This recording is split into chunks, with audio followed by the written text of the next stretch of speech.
Assalamualaikum warahmatullahi wabarakatuh. Jumpa lagi dengan SKL dalam belajar PHP dengan ChatGPT sesi 3. Kemarin kita udah nyobain sampai di 4 ya, pengulangan ya. Kali ini kita akan membahas fungsi ya. Oke. Kita ketik di ChatGPT, berikan contoh, berikan penjelasan tentang fungsi ya. Penjelasan tentang fungsi di PHP. Jadi fungsi itu semacam kayak black box gitu ya. Jadi misalkan ada input ya, ada input, kemudian ada black box tertentu ya. Kemudian dia bisa ngeluarin output ya. Misalnya di matematika tuh kalian pasti udah paham dengan fx ya istilahnya ya. Kayak gitu. Kemudian ada x, fx-nya berapa nilainya kayak gitu. Misalkan di dalamnya kayak misalkan kayak gini, x ya, masukin x. Kemudian nih keluarnya fx ya. Fx-nya hasilnya ya, misalkan y atau fx-nya. Hasilnya misalkan ini y misalkan. Ternyata y itu atau fx itu sama dengan x plus 1. Jadi kalau misalkan kita masukkan nilai x sama dengan 5, maka fx atau keluarannya y-nya itu jadi 6 ya. 5 plus 1 jadi 6 kayak gitu. Itu cara mudahnya kalau di dunia matematika. Nah, kalau di PHP juga mirip ya kayak gitu ya. Jadi fx itu kita bisa melakukan proses di dalamnya. Ya apa aja sih? Kita misalkan masukin fungsi dalam fungsi itu bisa. Bisa istilahnya rekursif ya. Fungsi dalam fungsi manggil lagi. Kemudian ada fungsi yang punya return sama yang nggak punya returnnya. Nah, defaultnya kayak gini, function nama fungsi ya. Oh ya, bentar, kita belum menyalakan Tomito ya. Kita start 25 menit untuk fokus ya. Nah, nama fungsi itu seperti ini ya. Contohnya, bisa pakai underscore juga bisa.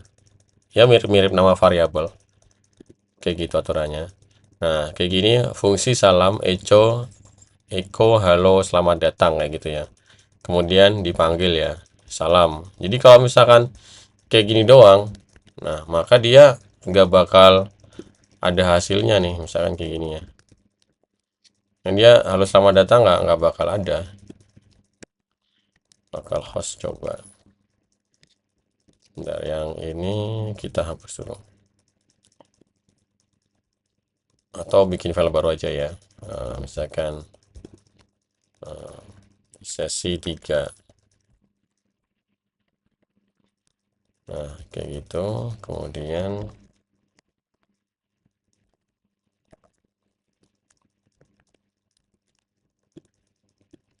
sesi 3.php.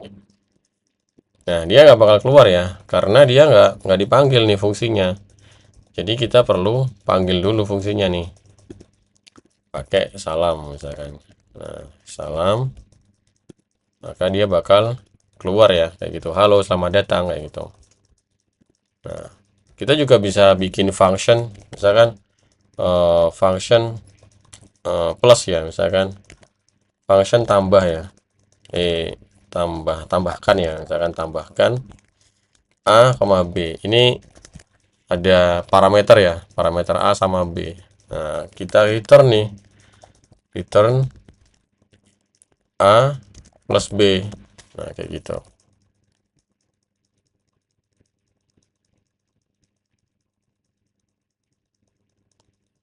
Oh, kok ada error ya? Harusnya tidak ada error. Ini apa? Unexpected. Harusnya tidak ada error sih. Variabel.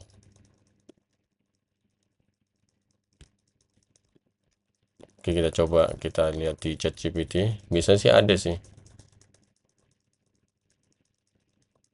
Oh, dia harus pakai dolar ya. Dia ternyata tidak seperti JavaScript ya. Kalau JavaScript dia nggak pakai dolar nggak apa-apa. Kalau ini harus pakai dolar ya. Misalkan tambahkan sini, misalkan 5 plus 3 ya. Bagaimana hasilnya? Nah, tidak keluar. Kenapa tidak keluar? Karena tidak di echo ya. Jadi misalkan ini kita bisa tambahkan di sini echo. Nah, 8 ya keluar ya. 8 kayak gitu.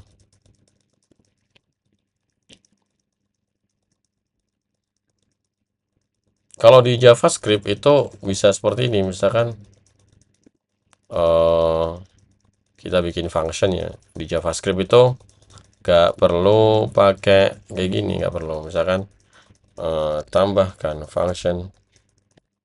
Tadi saya gedein dulu. Function a, b, function tambahkan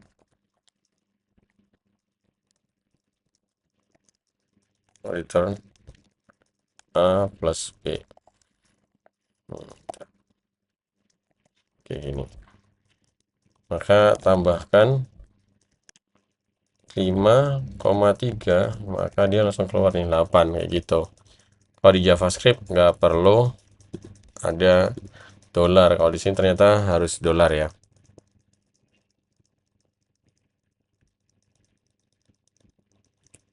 Dia harus jadi berupa variabel ya parameternya.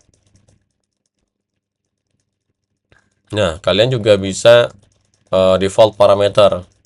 Jadi bisa nentuin parameter sendiri, misalkan function salam nama ya. Jadi kayak gitu.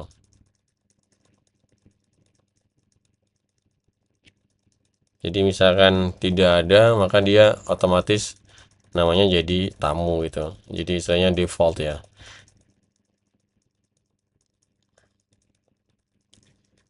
Kalau misalkan gini tambahkan plus gini, tambahkan 5 jadinya apa kira-kira? Error nggak? Nah, error ya ternyata. Gimana biar nggak error? Nah, di sini bisa ditambahin sama dengan 0. Ini nggak bakal error. Nah, 5 dia.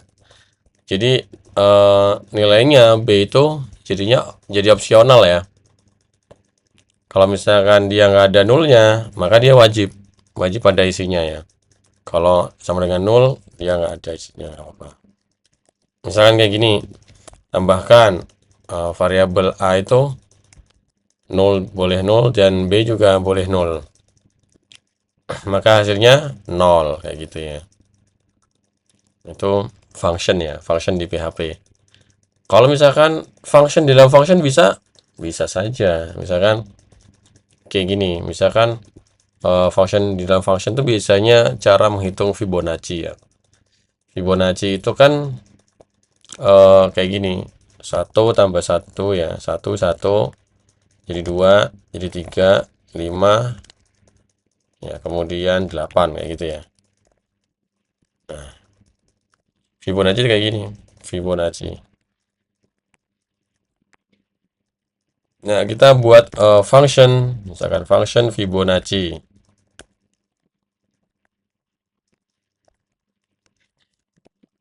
Misalkan kita masukkan di sini angka ya,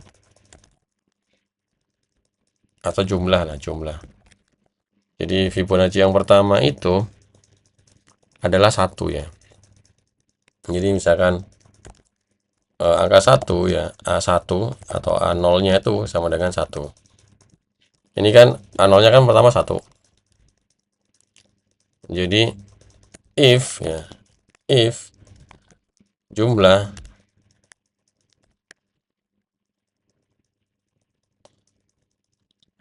di atas berapa ya misalkan ya. Kalau misalkan dia 1, dia keluarnya 1. Kalau misalkan dia 2, keluarnya 1 juga. Berarti jika 2, dia juga 1.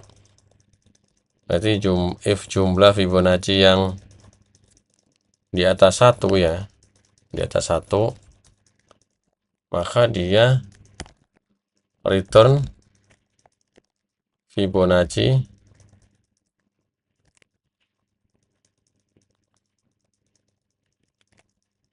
jumlah minus 1 ya. Jadi dia itu nge-return Fibonacci sebelumnya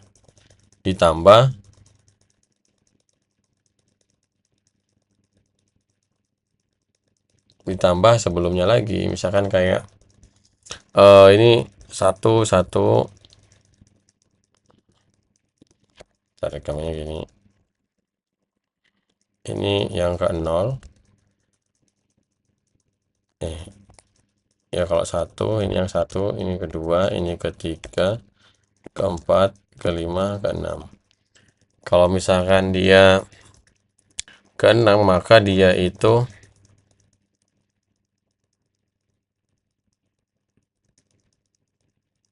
bentar. Jadi Fibonacci itu dia ditambah dengan jumlahnya. Oh gini. Berarti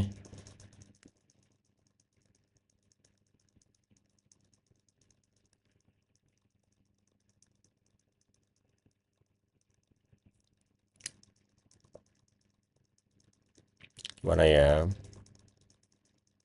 Jadi sebenarnya Fibonacci itu kayak ini A0 A2 sama dengan A1 ditambah A0, jadi kayak gitu.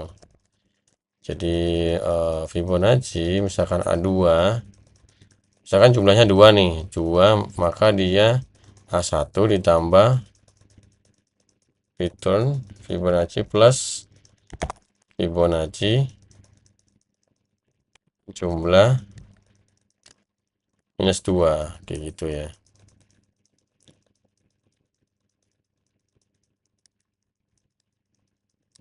Else, maka return 1. Kita coba ya. Ini harusnya salah ini. Ya, kita coba aja. Fibonacci misalkan 1 ya. Coba di sini kita kasih echo BR.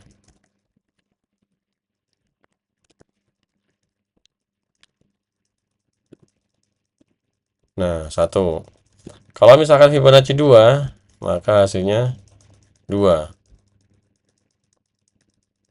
Oke. Kalau misalkan 3, 3. Kalau misalkan 4, 5. Oh, kalau 4, 5. Dia bergeser. Berarti Fibonacci 0, dia 1. Oh, berarti ini 0. Jadi ini bergeser gini ya. Nah, gini. Jadi kalau misalkan Fibonacci 5, harusnya 8. Nah, betul kan, 8. Kalau Fibonacci 15, 9, 8, 7. Gitu ya. Oke, kita coba Fibonacci. Kita tanya di ChatGPT apakah benar ya. Apakah angka Fibonacci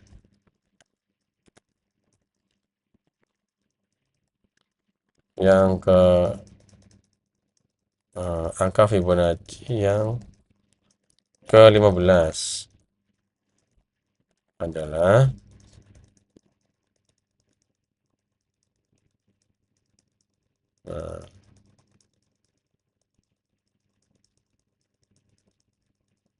6, 10. Oh, berarti kalau 15 di sini, ini kan satu-satu dihitung gini. Oh, berarti ini returnnya, berarti jumlah ini apa, agak tergeser ya, geser ya dia. Ini kan harusnya kalau di sini berarti ini Fibonacci 16 ya. Bukan, Fibonacci 14. Soalnya dihitungnya dari 0. 6, 10 kan di sini. 6, 10. Oke, kita cocokin sama ChatGPT berarti oh ini kelebihan satu. Berarti kan kalau 15, kalau 14 baru 15. Berarti di sini jumlah plus satu. Atau ini di atasnya 2. Coba kita lihat 377. Benar kan? Kalau 15 610 benar ya, 610 ya. Jadi Fibonacci-nya kita hitung dari ini. 1 2 3 4 5 6. Ini yang ke-6. Gitu. Jadi Fibonacci itu kan angka yang sekarang itu sama dengan dua angka yang sebelumnya ditambahkan ya. Jadi kayak ini namanya rekursif ya. Rekursif. Jadi Fibonacci itu dia nge-return nih, returnnya Fibonacci minus 1, dan jumlahnya minus 1 plus Fibonacci yang minus 2 jika jumlahnya di atas 2. Kalau dia 2 maka dia 1 ya, hasilnya 1. Jadi Fibonacci-nya tuh ngitungnya dari sini, dari angka 2 ini, 2 3 5 8 kayak gitu. Itu fungsi di dalam fungsi ya, fungsi yang return ke fungsi lagi di fungsi yang sama, istilahnya rekursif ya, kayak gitu. Nah, function tuh kayak gitu. Oke, selanjutnya kita lihat yang ini, rangkuman sederhana fungsi tanpa parameter yang kayak salam ini. Kemudian fungsi dengan parameter kayak gini ya, parameter ya. 0 tadi itu ada return ya, ada return. Terus 0 juga kalau misalkan dia nggak pakai 0, dia bakal wajib ya, parameter harus diisi. Kalau pakai 0 nggak harus diisi ya. Default parameter, dia defaultnya ada ini, fungsi variabel. Nama fungsi yang disimpan di variabel. Nah ini fungsi variabel nih gimana nih? Fungsi variabel. Maksudnya dia gimana?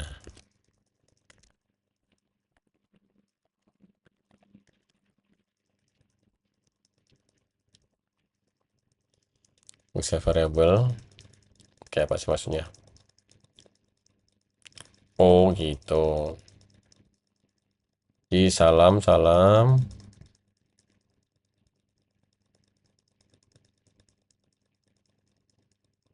simpan nama fungsi di variabel.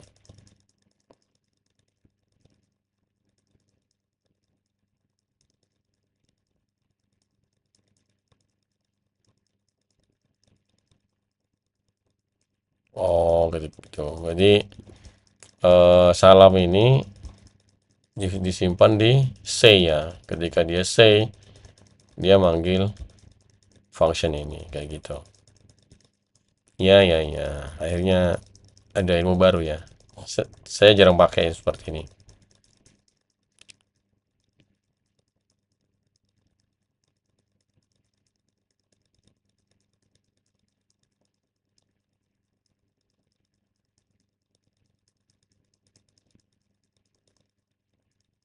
Ya, tapi intinya keren lah bisa kayak gitu. Ini pastikan variabel yang isi namanya fungsi benar-benar ada.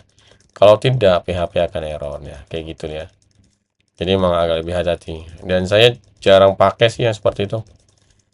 Oke, kita lanjutkan ke berikutnya. Mana? Array ya. Selanjutnya array ya. Selanjutnya array. Nah, array ini pernah kita singgung di sesi yang sebelumnya. Jadi bisa ditulis pakai array kayak gini atau pakai brackets ya. Kurung kotak ya, kurung bersiku ya. Bahasa Inggrisnya brackets sih. Gak tahu. Bahasa Indonesia apa ya? Kalau kurung rawal kan ya kayak gini. Kurung rawal nih kurung kurawal. Ini kayaknya kurung kotak ya. Atau bahasa Inggrisnya brackets. Nah, indeks dimulai dari 0. Nah, kayak gitu ya. Jadi dari 0, kecuali beberapa pemrograman itu ada yang indeksnya dimulai dari 1, kayak MATLAB itu dari 1 ya. Tapi defaultnya sih dari 0. JavaScript juga dari 0 juga. Array asosiatif kayak gini, umur Andi kayak gitu. Dia bisa pakai nama ya. pakai nama parameter semacam kayak gitu. Kemudian multidimensional, jadi array di dalam array ya, array di dalam array. Ini perulangan array pakai for each bisa. Kemudian asosiatif,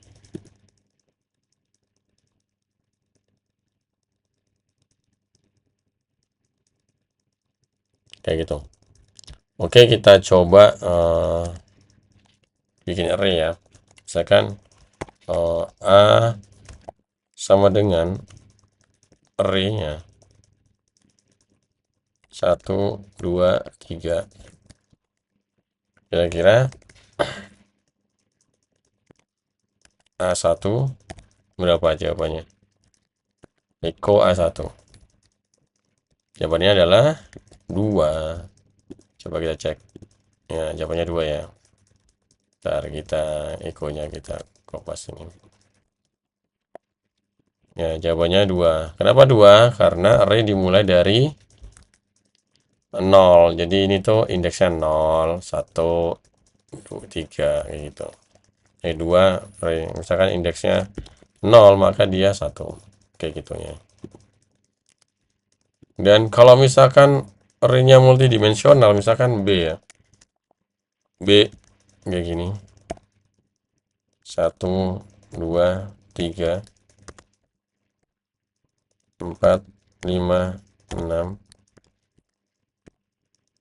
7, 8, 9 kayak gitu.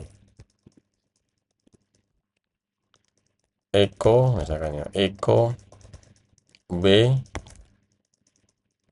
yang ke 1. Kira-kira apa hasilnya?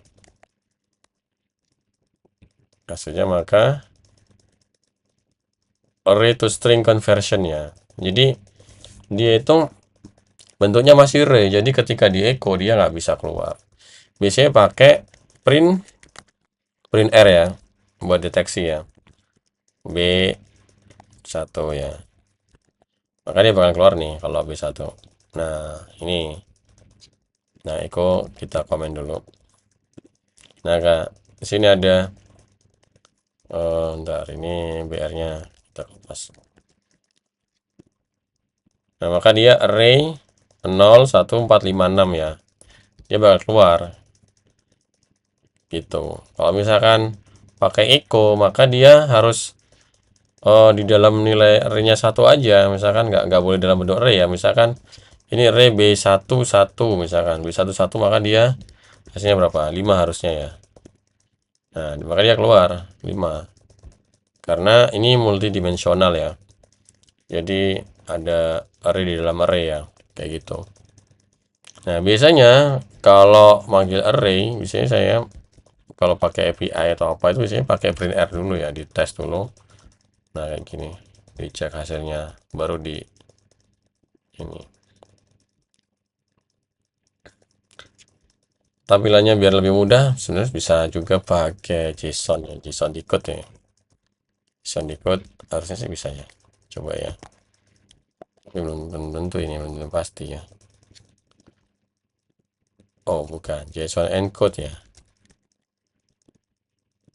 Nah, jadi kayak gini. Tentunya jadi lebih sederhana ya. Kalau di print R bisa kelihatan 2, 3, 4, 5, 6, 7, 8, 9. Itu pakai JSON encode. Kayak gitu. Ini sebenarnya diubah jadi JSON sih. Diubah jadi JSON, formatnya JSON kayak gitu. Kalau yang tadi kan bentuknya array ya, multidimension array ya. Kemudian ini juga ada beberapa function ya. Kayak misalkan ada count tuh ngitung array. Kita coba misalkan echo count ya. B berapa kira-kira hasilnya? Coba tebak. Betul 3. 3 ya hasilnya ya. Kenapa 3? Karena ini ada 3 baris ya. Nah, 3 baris ini. Tapi kalau misalkan ini misalkan gini. Ya, atau berapa? 18 nih. Berapa hasilnya? Sama 3 juga. Tapi kalau B 1 maka hasilnya 4. karena ini isinya 4 di sini, arraynya ada 4. Ini kan bagian 2 kan ada 18 juga kan, ini 4. Kemudian ada array push ya. Push itu dia bakal nambahin lagi, misalkan B1 ya. Array push ya. Array push. Oh gini aja. Di sini. Di sini kita sisipin array push ya. Misalkan push B1 itu 20. Maka nanti countnya B1 nggak lagi 4, tapi dia bakal 5. Nah, karena kalau kita print misalkan di sini, maka nanti ada angka 20 nyangkut nih. Nah, ini karena ada 20 nyangkut. Karena tadi di repush 20. Misalkan kita repush 200 gitu ya. Ini ketahuan nih 200 ya. Nah, kayak gitu. Array ini sangat penting ya kalian untuk pahami ya. Jadi hampir semua pekerjaan di WordPress di PHP ya, di PHP JavaScript itu kebanyakan nanti hubungannya sama array ya. Apalagi kalau sudah main REST API itu pasti mainannya sama array. Kayak gitu ya. Jadi array ini sangat-sangat penting buat dipahami, buat dikuasai ya, kayak misalkan array push, array pop gitu ya, array merge yang nge-merge 2 array digabung. Nah, array merge ini dua array digabung nih. Kayak gitu. Jadi misalkan ini kan A sama B itu kan beda ya. Harusnya nggak bisa ya. Harusnya nggak bisa sih. Echo array merge ya. Array merge A sama B. Karena dia dimensinya beda. Harusnya sih nggak bisa. Harusnya. Nah, warning kan. Nah, array string converse. Oh iya. Bentar, dia pakai ini aja. Print R aja. Harusnya sih nggak bisa sih ya. A sama B digabung. Tapi nggak tahu lagi nih. Oh, bisa ternyata. Coba kita tutup dulu. Kita komen. Ternyata bisa. Tapi bentuknya nggak tahu, coba JSON encode.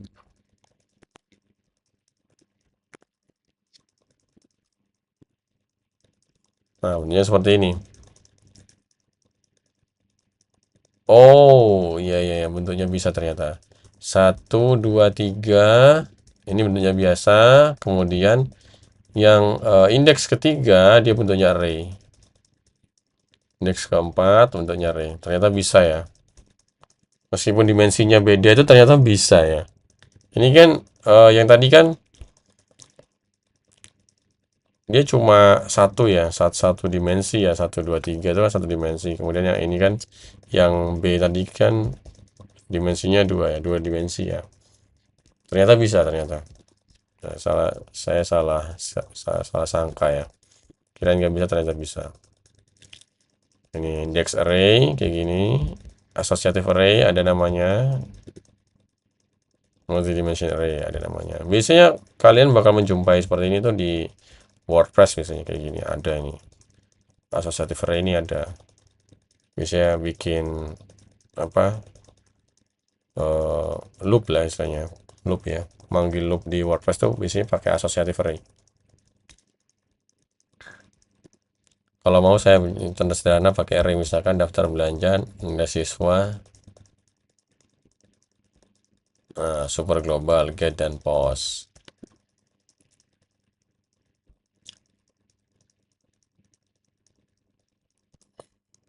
Oke, ternyata Tomito kita sudah habis ya.